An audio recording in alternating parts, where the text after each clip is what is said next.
Phil Harbottle, and this is my 84th video discussing British science fiction writers. This is the first of 3 videos discussing the life and work of my late friend Sidney J. Bounds. This one considers his work and career up to the early 1980s, when he mainly represented himself. Part 2, which I'm still finalising, details his career after my appointment as his full-time literary agent. That will be my next video, number 85. And the final part will review his career right up to date, culminating in his latest posthumous book, Private Mage, recently published by Wildside Press this year.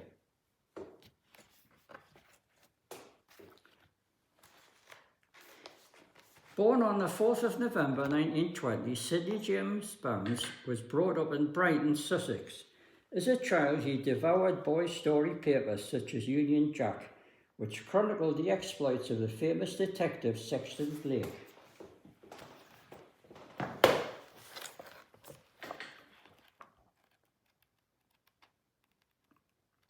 Let's see the Union Jack here.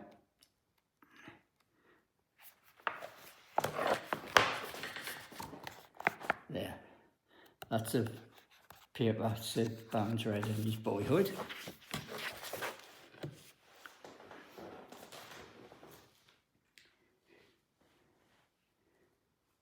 Union Jack chronicled the exploits of Sexton Blake. Bounds later realised he was destined to write Blake's adventures himself nearly 3 decades later. In the mid-1930s, he discovered imported American SF pulp magazines in Woolworths and on market stalls. After reading a Jack Williamson story in the 1936 Astounding, he became hooked on science fiction. His family had moved to rented accommodation in Kingston-on-Thames, where he studied electrical engineering at the local technical college. And in 1937, he joined the early British Science Fiction Association and discovered science fiction fandom. At his first SF convention, held in the Druids Hall in London in April 1938, he met and became firm friends with other like-minded young men, including William F. Temple, Arthur C. Clarke, Sam Heward, and John Bain Harris, later to win famous John Wyndham. The guest speakers included author John Russell Fearn and the noted inventor Professor A.M. Lowe. Pronounced the professor, "A day that passes without learning something new is a day of your life wasted." Bounds told me he remembered it and tried to act upon it for the rest of his life. At this convention, he also met Ted Cornell, Ken Chapman, Frank Edward Arnold and Walter Gillings, who had just launched Britain's first adult SF magazine, Tales of Wonder. The following year, World War II engulfed him.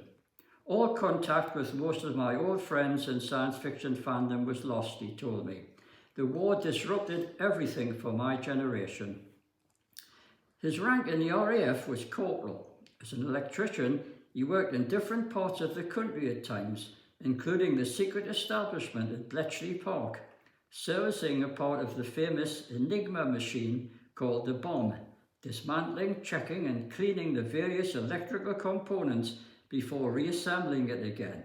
The bomb was an electromechanical device used by British cryptologists to help break German Enigma machine signals during World War II.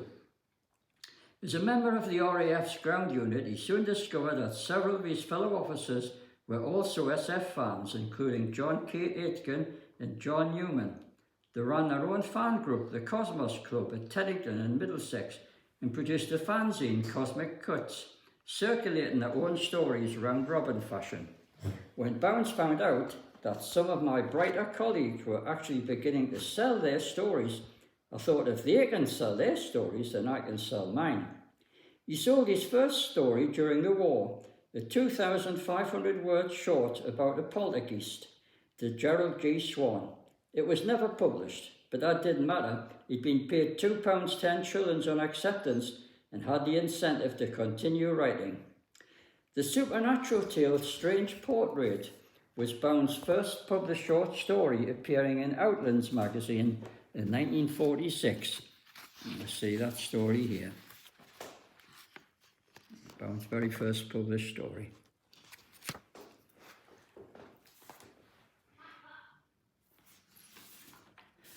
Bounds told me after the war, I returned to employment in a factory as an electrical fitter. The average working man's wage then was around £6 a week. The thought burned in my mind that if I could write and sell just 1,000 words a day, I've got my £6 a week. I simply loathed factory work, and not wanting to spend my entire working life there, I was looking for a way out. He'd met author Benson Herbert, whose stories had appeared in Wonder Stories and Tales of Wonder, when Herbert was a guest speaker at the Teddington SF Club. After the war, Herbert founded Utopian Publications, which at first reprinted mainly old American science fiction and weird stories, but then diversified into all kinds of other original material. Bounds sold Herbert a few non-fantasy stories and then reserved his first real break. Herbert had been publishing a series of spicy magazines, featuring sexy, for the time, stories and features, with covers by the fabulous artist Rena Sington, hiding behind the pseudonym Janine. To circumvent paper shortage regulations, Herbert changed the title each issue from Peppy Stories to Richie Stories, and so on. Each magazine, when it came out, each month had a different title. Virtually all the stories were written on commission by Herbert's lodger, the ultra-prolific Norman Firth, writing as N. Wesley Firth, who was known in the trade as the Prince of British Pulp Peddlers. Suddenly, however, Firth was struck down with TB and declined rapidly. The disease was a killer at the time. Bounds recalled, "Since I'd done 1 or 2 stories for him, Herbert hired me to supply Firth's 30,000 words a month. I realised that the income from this writing was more than equivalent to my £6 a week in the factory, so I immediately quit working there." Bounds became a full-time writer. But within a year or so, following a series of police raids and fines, Utopian Publications was essentially a cover for Herbert's main line of peddling nude art photos. Herbert decamped for less litigious ventures in Wales. Before leaving, however, he introduced Bounds to another publisher, Harry Asiel, John Spencer and Company, who was looking for reliable writers who could work quickly. After writing a couple of spicy magazines, Bounds was commissioned to tackle hard-boiled gangster novels in the vein of the notorious Hank Johnson series from a rival publisher. Bounds had no interest in copying Johnson's distasteful methods, but he had an admiration and knowledge of the work of Raymond Chandler and Dashiell Hammett, and one of the serials he turned in for Utopian that featured a private eye. That gave me a head start, Bounds recalled. He wrote 4 pseudonymous novels, Tough Gangster and Detective, in 1950, beginning with A Coffin for Clara, as by Brett Diamond. A detective mystery, 2 Times Murder by Lanny Rogers, was later released as Mistaken Identity by V.L. Scott, both of which the author was unaware of, as the publisher never sent him copies. Sid had submitted his manuscript as by Maxwell Chance, so Spencer, switching to their own house names, Lanny Rogers and what's that name there? V.L. Scott. So switching the names to those meant that he missed seeing his own book when it appeared on the stands.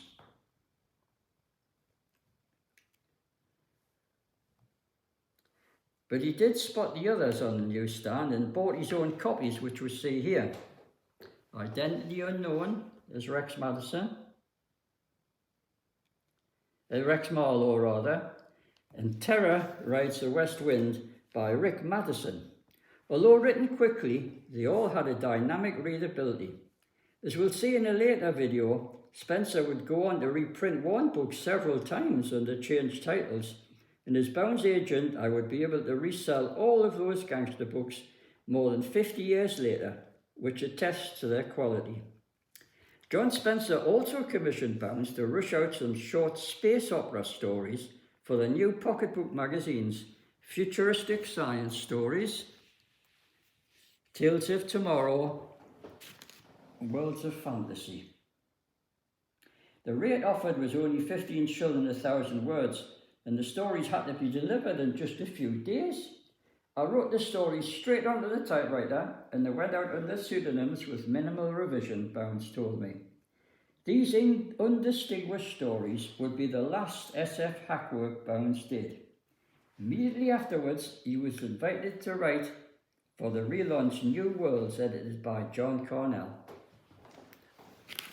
Let me see, New Worlds. Said story on page 40. So, Sid switched from the hack work for Spencer to better quality work for New Worlds.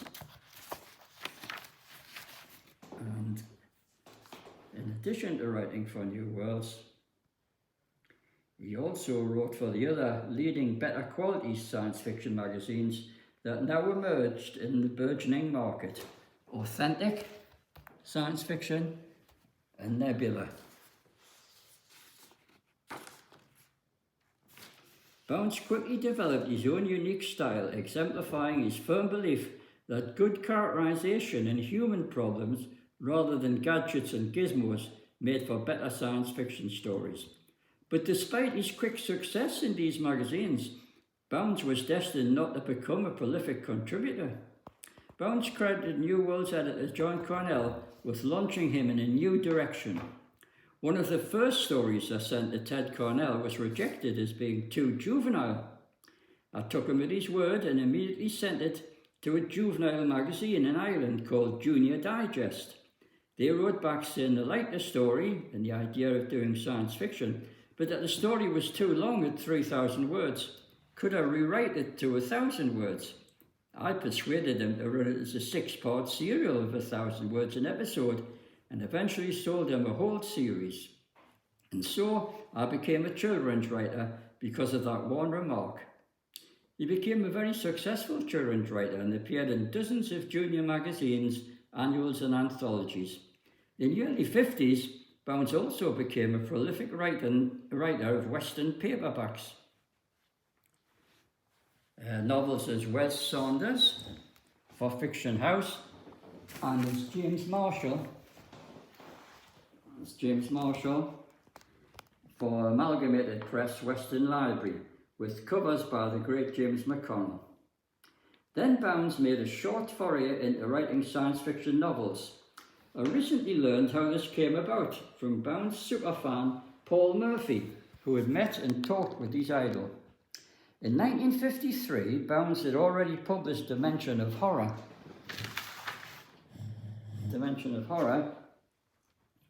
for Hamilton's Panther book series, having been invited to submit a novel by editor H.J. Campbell after he'd bought Bounds' serial Frontier Legion for the previous year's Authentic Science Fiction.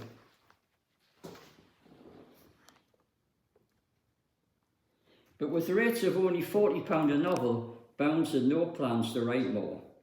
At that time, many of the British SF authors and editors would congregate in a London pub near Fleet Street called the White Horse, immortalised by Arthur C. Clarke in Tales from the White Hart. At one such evening, in 1954, Bounds was told by Sam Heward, better known as John Christopher, that the publishers Fulsham had asked him to produce a novel that was a combination of science fiction and detective story. However, Heward was not interested in writing this sort of book and asked Bounds if he'd like to take it on. Fulsham was an old pre-war firm owned by two brothers, publishing detective thrillers and westerns, both genres in which Bounds was interested. Bounds telephoned them and discussed it, and they told him to go right ahead. They thought it was the coming thing, Bounds recalled. The writing took him about 3 months. After he delivered the manuscript, he was invited to an interview and asked to rewrite it in 2 respects.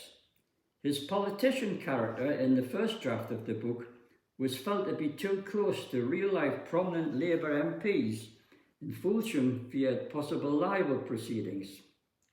Secondly, his aliens in the original manuscript had been based on beavers, and Fulsham wanted them changed to bats, which they thought were more sinister. Bounds agreed to this rewrite and immediately went to his local library, got out a book on bats, and made the necessary substitutions. The rewrite took about 1 month, and the 50,000-word manuscript was duly accepted for £100, good money at that time, when the going rate for most genre material was just £1 1,000 words. Some elements of the novel had intriguing sources. An episode of a night watchman being murdered by a vampire was suggested by Bounds' wartime experience guarding RAF depots in England. Another vampire scene was suggested by Bounds' experiences in the blackout, cycling home one evening. Other sources included government publications and leaflets of the time about nuclear laboratories for the initial setting of the story at Dunstead Nuclear Research Facility. To try and get flow and dialogue, Bounds studied published stage plays. The Moon Raiders, the title was the published idea, was published in January 1955 in hardcover, and was successful enough for Fulsham to commission another science fiction detective novel, The World Wreckers, which was also published in hardcover the following year. Bounds was then invited to write a 3rd novel and to go the limit with science fiction and detective tropes.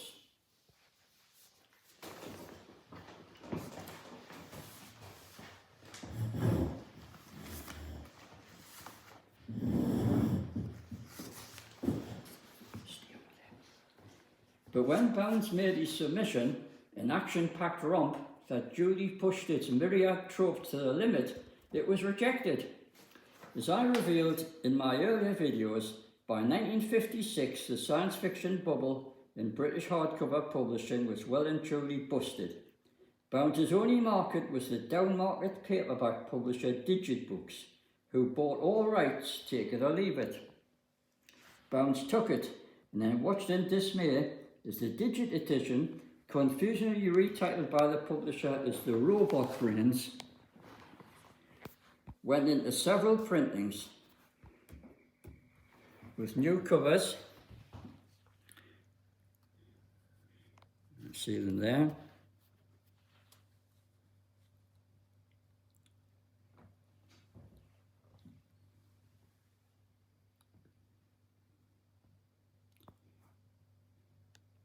And it was also reprinted in the US. And the States translation of The Robot Brains. So it went into several printings with different covers and in translation all around the world. Despite, or perhaps because of, its high camp style, The Robot Brains became a worldwide bestseller. And Bounds didn't get a penny for the royalties. Bounds was dismayed, but there would be some mitigation.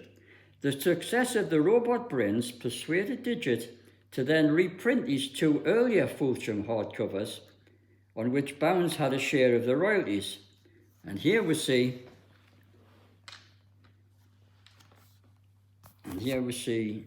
the new paperback editions of The Moon Raiders and The World Wrecker.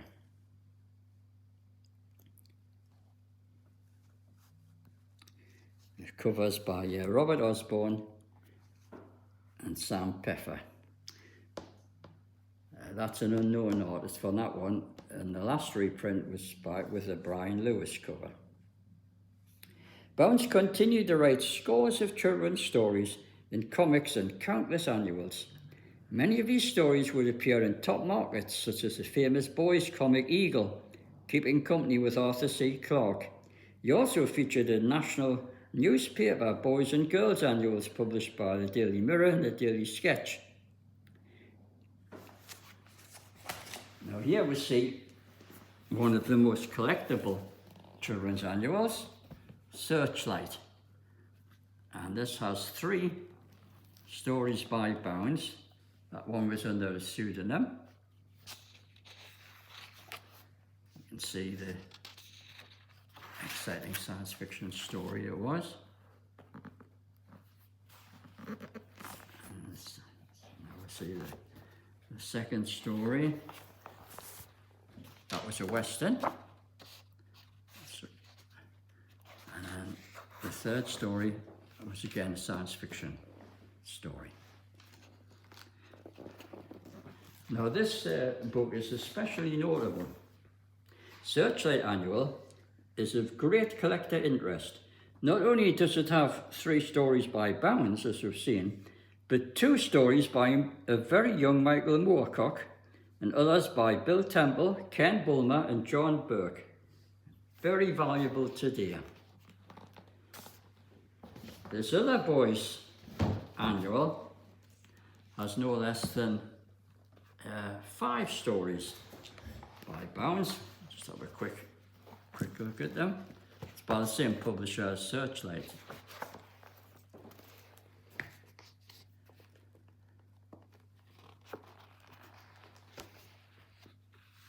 There we are.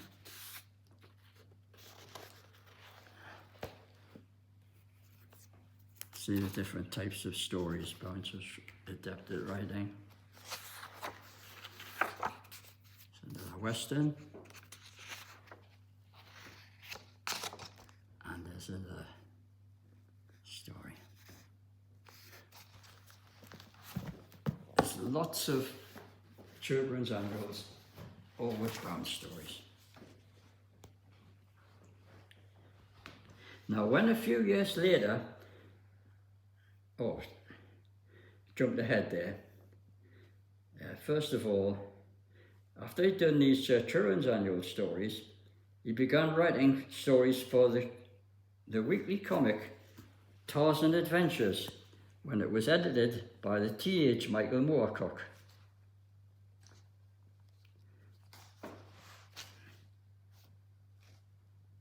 And he wrote a whole series of Cliff North interplanetary reporter stories. Just have a quick look at them. Science fiction stories featuring this character, interplanetary reporter.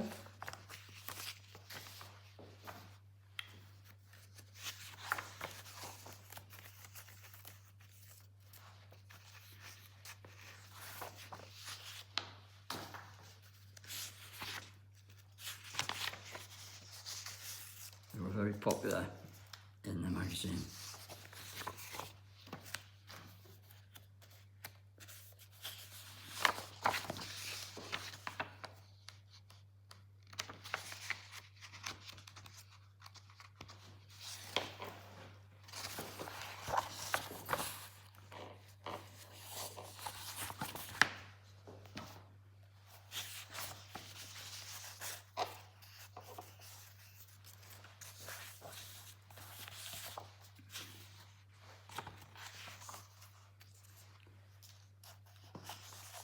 These stories make these Tarzan comics very collectible.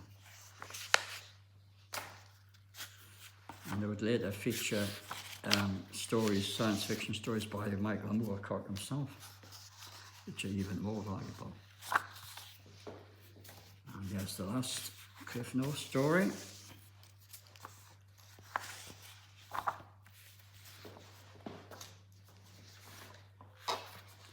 Now then, when Tarzan Adventures, when Moorcock's involvement with Tarzan Adventures ended, he moved up to working on Sexton Blake for the Amalgamated Press. And Bounds contributed, we'll see them there, three Sexton Blake novels. Outstanding quality. He was in good company with many contemporary science fiction writers who also wrote for the Sexton Blake series, including John Burke, which we saw there, and E.C. Tubb, with the pseudonym. Like Tubb, Bounds went on to write many scripts for the Pocket War comic libraries published by Fleetway and D.C. Thompson. And Bounds was especially popular writing commando stories for D.C. Thomson. Now in 1969, on becoming the editor of a new British science fiction magazine, Vision of Tomorrow, I contacted Bounds, who was happy to return to science fiction. He quickly became my most reliable contributor. Let me see one of his best stories, No Greater Love, which is reprinted all over the world subsequently and was also done as a Ron Turner comic strip.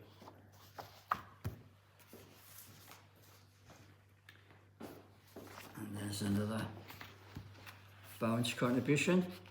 The splendid illustrations are by Eddie Jones, who was my chief artist.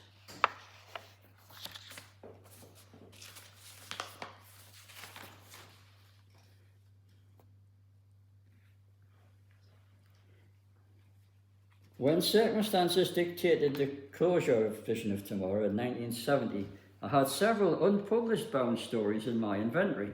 Feeling guilty about it, I asked Sid if I could try and place them for him. Working as a part-time agent, I'd been obliged to return to my old career as a full-time local government administrator.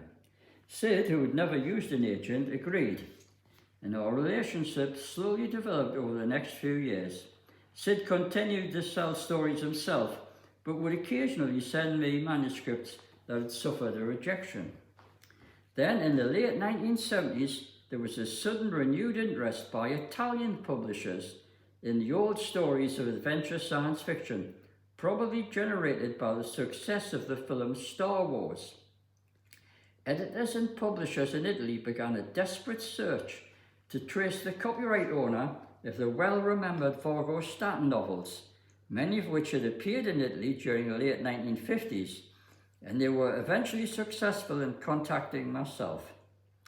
The first to do so was Antonio Bellomi of Milan, a freelance science fiction author and editor. I was more than happy to agree to his becoming Fern's agent in his country, with he himself having the pick of any stories and novels. The first book he published was Cosmic Exodus, Il Picchio, March 1977, under the Vargo Statten byline, since this was still remembered in Italy, and Fern quickly regained his old popularity. Close on 50 Fern stories and novels would appear in Italy, 11 of them in hardcover. This success prompted me to ask Sid to write science fiction novels, which I was hopeful of selling in Italy alongside Fern.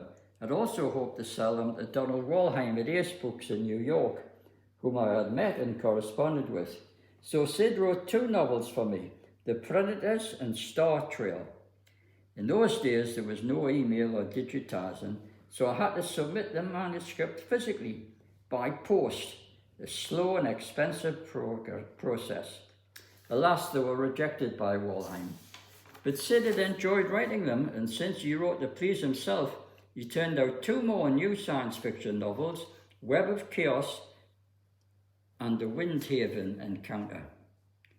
At the time, I was unable to place them in the US or the UK, but I was able to sell them to Italy, where they appeared in translation. I also resold The Moon Raiders, translated into Italian, and also A Dimension of Horror, and 2 Times Murder, the Spencer detective novel. There was this magazine contained 2 novels and multiple short stories, and there's Bounds' Spencer detective novel.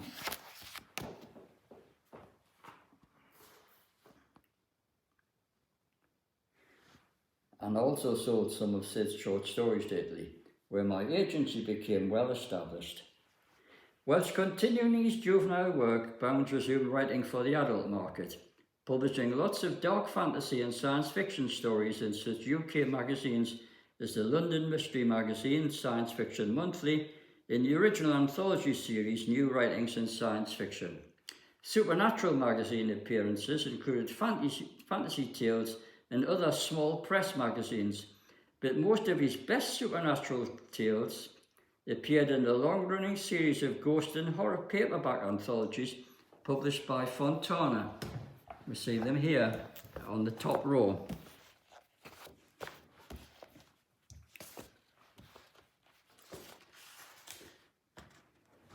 These anthologies published by Fontana were edited by Mary Danby and R. Chetwynd Hayes.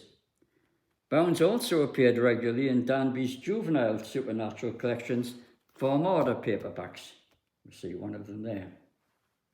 Many of these stories were later consistently reprinted worldwide in anthologies, including one edited by Andrew Lloyd Webber, who wrote to tell Bounds he was a big fan of his stories. My relationship with Sid suddenly intensified in 1986 when I sold his short horror story, The Circus,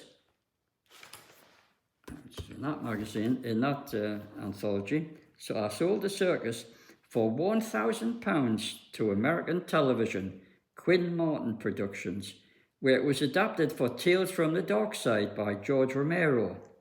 Romero wrote personally to Bounds and paid tribute to the quality of the story. The delighted Sid wrote me that he'd received more money for that one story than I have ever received for any other, book included. And when the series went into syndication, he received several £100 in residual royalties. On the dark side, oh yeah, on the dark side, oh yeah.